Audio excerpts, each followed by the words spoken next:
गणेश की महिमा की अनेक कथाएं प्रचलित है, पर आज यहाँ हम बालक गणेश की उत्पत्ति का नाट्य रूपांतर कर रहे हैं। जहाँ माता पार्वती स्नान करने जा रही है, वह अकेली है, इस कारण अपने शरीर से उतरे उबटन से वह एक प्रतिमा तैयार करती है और उसमें प्राण डालकर कहती है, पुत्र गणेश। जी माँ। देखो पुत्र, मैं स्नान गृह में स्नान करने जा रही हूँ। तुम द्वार पर बैठो और जब तक मैं ना कहूँ किसी को भी अंदर मत आने देना। जो आगे माते, मैं किसी को भी अंदर आने नहीं दूंगा। आप निश्चित होकर स्नान करें। कहीं खेलने में भूल तो नहीं जाओगे? नहीं माँ, आप चिंता ना करें।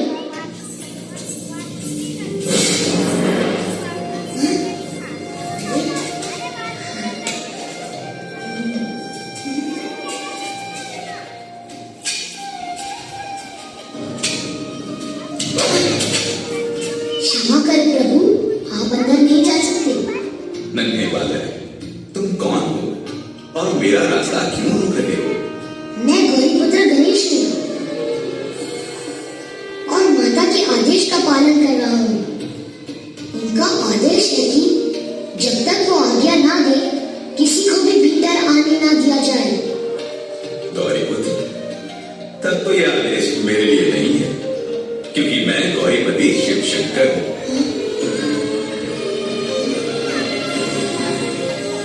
द्वार से हट जाओ बालक। कदापि नहीं।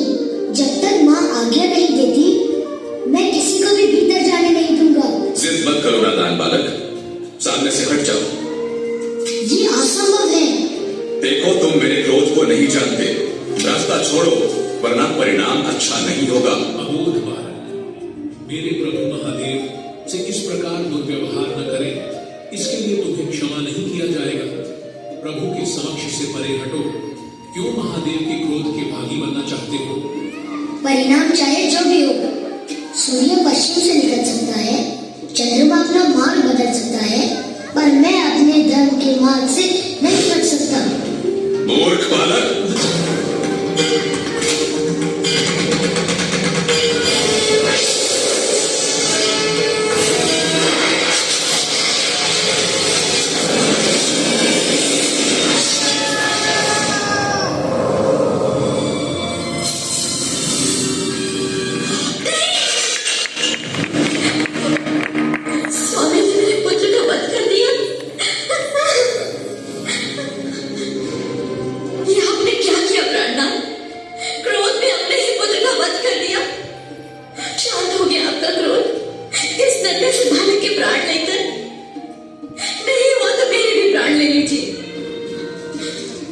मुझे अपना पुत्र वापस चाहिए, जीवित।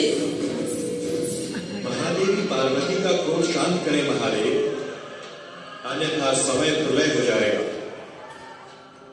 महादेवी पार्वती के क्रोध के सन्मुख संसार में कुछ भी शेष नहीं बचेगा भोलेनाथ। हे कल्याणकारी शिव, इस संसार के कल्याण के लिए अपने ध्यान को विराम करो। जाओ, किसी ऐसे बालक का सर लेकर आओ जिसका चेहरा उत्तर दिशा में हो और जिसकी माँ अपने पुत्र की तरफ पीट करके सो रही हो। जो आज्ञा प्रभु। देर मत करो, अगर समय निकल गया तो ये कभी जीवित नहीं हो पाएगा। जो आज्ञा। जाओ।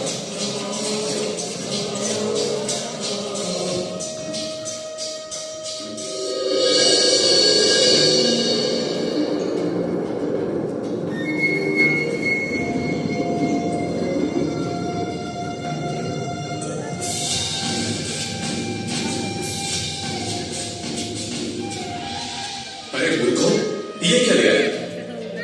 प्रभु, आपने जो आदेश दिया था उसके अनुसार यही एक बालक मिला, हम उसका मस्तक ले आए हैं। सोचने का समय नहीं है भोलेनाथ। इसी मस्तक को जोड़कर बालक गणेश को जीवित कर।